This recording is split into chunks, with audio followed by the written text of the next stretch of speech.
The lights in the chamber had a certain chill that day. Kristi Noem had arrived early, her eyes scanning the room like a hawk circling a target. She wasn't just here to speak, she came to dominate.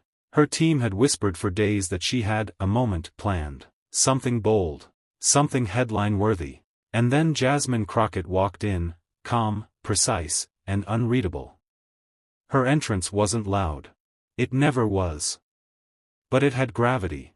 Conversations quieted. Even Noem noticed. Kristi leaned over to a nearby aide and muttered, "Watch this." Cameras flashed on. The hearing was live. Jasmine sat 3 rows from Noem, reviewing notes, when Kristi leaned into her mic and dropped a line that sent a wave through the room. "I'm just wondering how long we'll pretend that courtroom theatrics equal competence." Silence. A jab. Not subtle. And clearly aimed at Jasmine. Jasmine didn't flinch. Kristi added, now with a small smile. "Some people confuse yelling with leadership." Jasmine raised her eyes, slowly. Still calm. Still silent. But something in her posture shifted. A coiled presence awakened. The room waited. She adjusted her mic and spoke in a low, even tone. "Some people confuse fear with strength. That's not leadership, it's insecurity with a press team." Boom. Noem blinked. The room buzzed. Phones lit up. Social media accounts exploded within seconds. Hashtag Crockett vs. Noem started trending before Jasmine had even finished her sentence. And Jasmine wasn't done. "If you're going to walk into this chamber swinging, you better bring more than sound bites. This isn't Fox primetime. This is the people's business." The entire room froze, except for Jasmine's voice. That's when everyone realized, this wasn't going to be another political spat. This was a reckoning. And Jasmine had just lit the first match. Kristi Noem wasn't used to being challenged, at least not like this. She adjusted her posture, forced a laugh, and leaned into the microphone again, trying to regain control of the moment. Congresswoman Crockett clearly came prepared with rehearsed lines, she said, voice dripping with mockery. "I came prepared with facts." The tactic was clear: downplay, dismiss, deflect. But Jasmine didn't blink. She didn't even look up this time. Instead, she calmly flipped through her folder, found a printed report, and held it up. "You want facts? Let's start with your voting record on maternal health care in South Dakota. You cut funding, despite leading the nation in indigenous maternal mortality. That's not leadership. That's abandonment." Noem stiffened. She hadn't expected specifics. Jasmine stood, not angrily, but with the calculated calm of someone who knew the weight of every word she was about to say. "You said this chamber isn't about theatrics, Governor. Yet here you are, flying in for a headline, not a hearing. You came to perform." "I came to remind you what real accountability looks like." A murmur rippled across the room. Kristi tried to interject. "With all due respect." But Jasmine raised a hand. "No, not yet." The tone wasn't rude, it was authoritative. Commanding. Unshakable. "You can't intimidate what you don't understand. And what you clearly don't understand is that fear tactics don't work here. They don't work on me." The crowd, both in the room and online, erupted. Live stream comment sections exploded. Screenshots of Jasmine's hand in the air mid-sentence were already circulating on Twitter and Instagram with captions like, "She silenced a governor with one hand." Kristi's face tightened. She had walked into this hearing expecting applause. Instead, she got schooled. By now, the energy in the room had completely shifted. What started as Kristi Noem's stage had rapidly become Jasmine Crockett's courtroom. And Jasmine? She wasn't playing defense. She was prosecuting, with receipts. She walked over to the display monitor, pulled up a slide, and calmly said, "This is your policy. These are your results. And this," she tapped on a graph showing a dramatic rise in child poverty under Noem's leadership, "this is your silence." Kristi tried to brush it off. She smiled, overly wide, and leaned forward. "Congresswoman Crockett, your passion is theatrical. But your facts lack context. Jasmine didn't move. Context, she repeated, stepping closer, locking eyes. Let's talk about context. She pointed to the next slide. A list of bills Kristi had voted against, bills aimed at expanding education, rural healthcare, and economic aid. You opposed school meal funding, but spent state dollars on political ads. You rejected federal pandemic aid for low-income families, but signed off on subsidies for corporate ranchers. That's context. The room held its breath. Kristi reached for her microphone again, but now, her voice wasn't as sharp. This is not a trial, Congresswoman. It's a hearing. Jasmine nodded. Correct. And you're being heard loud and clear. Boom. The silence was electric. Like the seconds before thunder. Joy Reid, watching from a side camera position for MSNBC, was seen mouthing, "Wow," off camera. The control room clipped it instantly. Producers pushed it live. In a matter of minutes, Jasmine's speech was trending on every major platform. Her calm, assertive delivery, backed by facts, became a viral masterclass in political accountability. But Jasmine wasn't finished. She turned back to the room and said clearly, "This country's tired of leaders who pose for power but flee from truth. If calling that out is theatrical, then hand me the script." She sat down. And Kristi Noem, who had arrived to command the spotlight, was now just trying to survive it. Kristi Noem leaned back, trying to steady herself. But the cracks were showing. The woman who once projected ranchland confidence and stone-faced discipline now looked like someone caught in a sandstorm, grasping for footing that no longer existed. She glanced at the committee chair, as if hoping for an interruption. None came. Because everyone knew, this wasn't just a political exchange anymore. It was a reckoning. And Jasmine wasn't finished. "Governor Noem," she said, calmly but sharply, "you came in here to talk about protecting American values. But the only thing you've protected, consistently, is your own image." A ripple moved across the hearing chamber. Jasmine lifted a paper from her binder. "This is a letter from a nurse in Sioux Falls.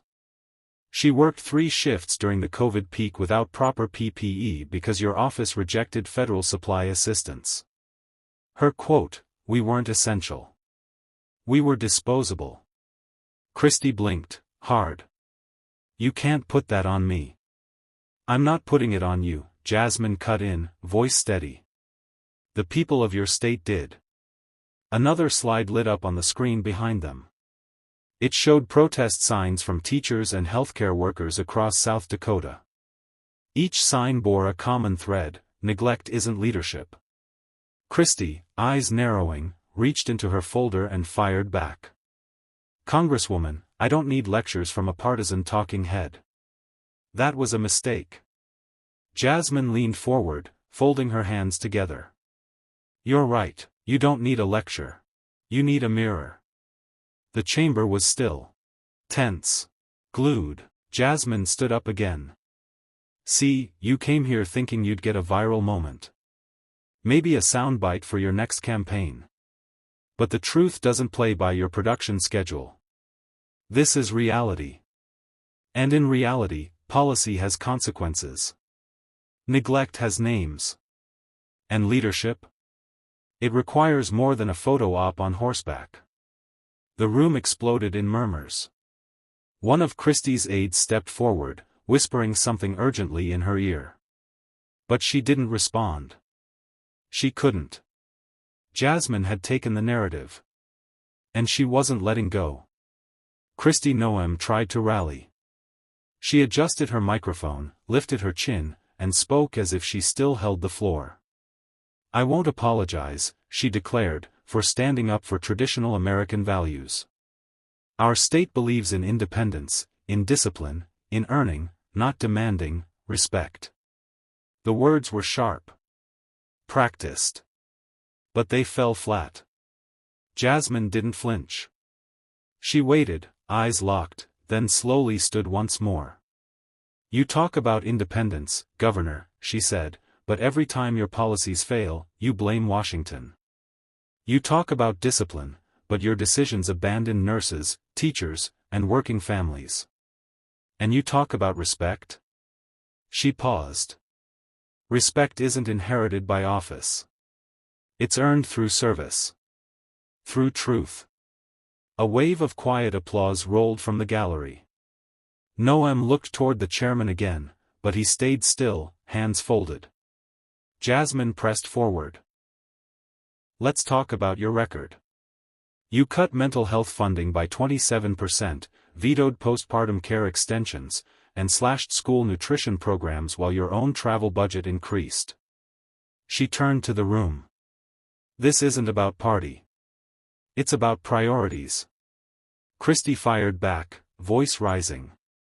I did what was necessary for economic survival. Jasmine didn't raise her voice. She didn't need to. You survived. But did your people? The words hit like a gavel.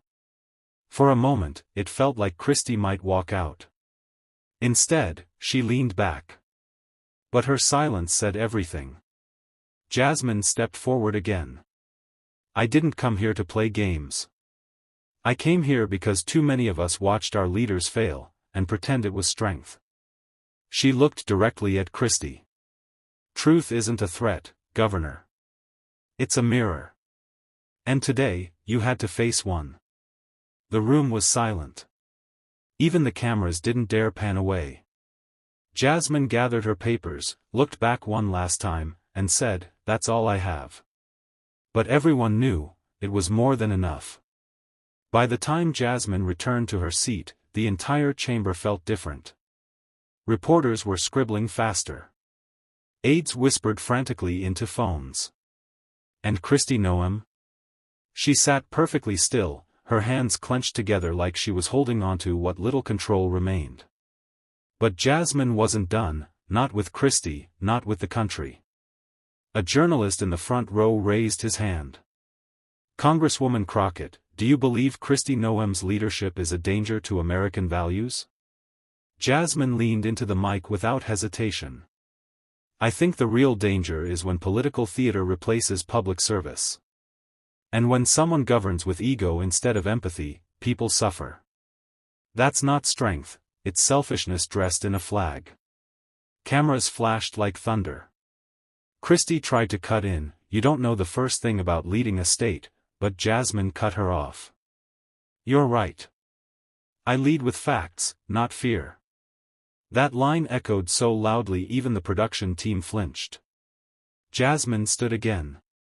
You keep talking about how you're protecting the country, but let me ask, who exactly are you protecting?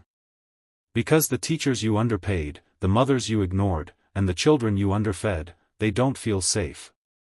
And they certainly don't feel seen. Kristi tried to pivot.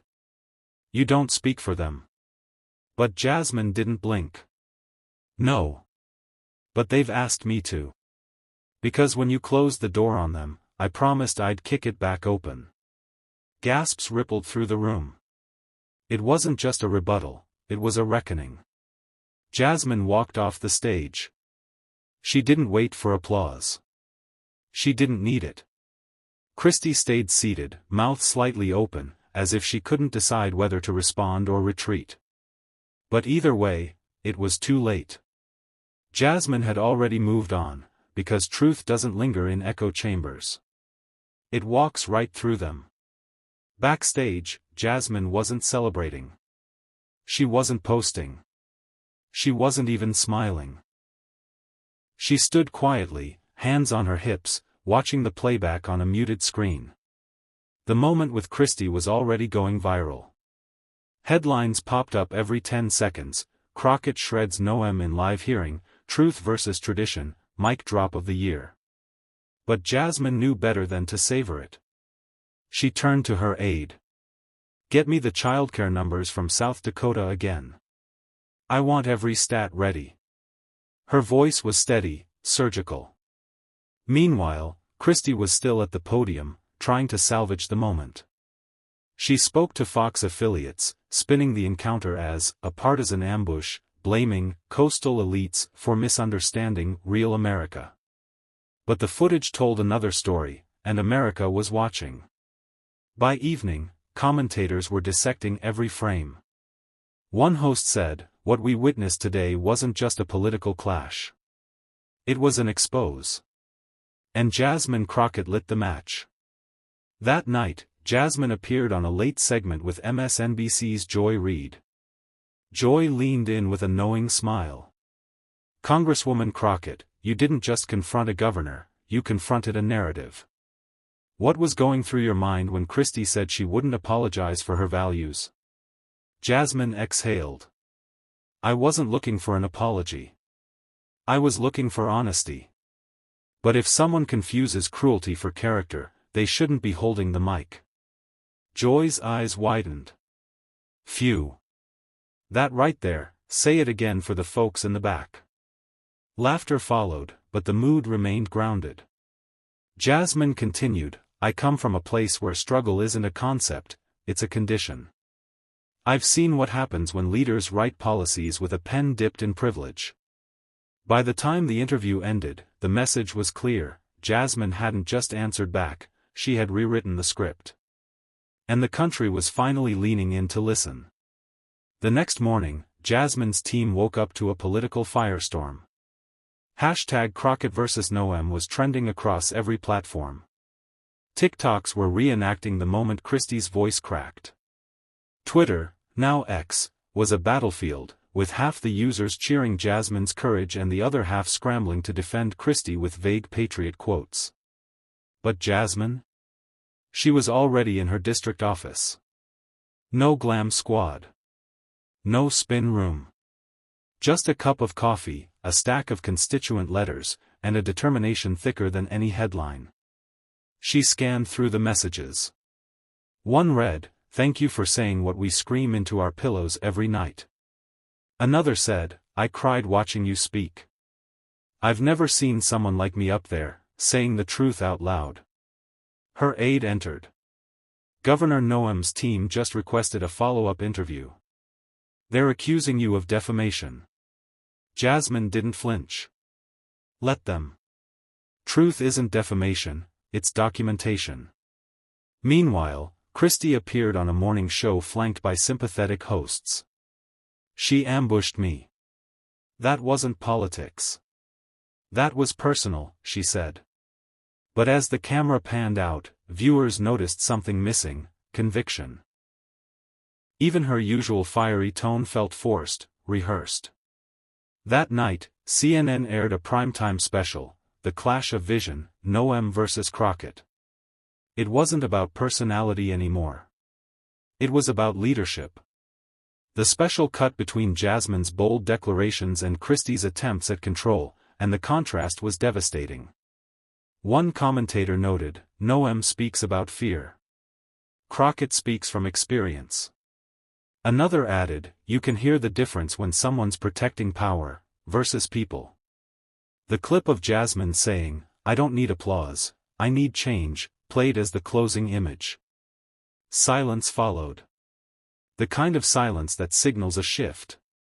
That night, the nation went to sleep not just remembering Jasmine Crockett, but rethinking what leadership really sounds like. The backlash came swiftly, but not in the way Kristi Noem hoped. Conservative outlets tried painting Jasmine as angry, divisive, even unhinged. But none of it stuck. Because Americans had seen the clip. They'd heard the calm in Jasmine's voice. They saw the restraint in her eyes. And more importantly, they heard truth. Raw, undeniable truth.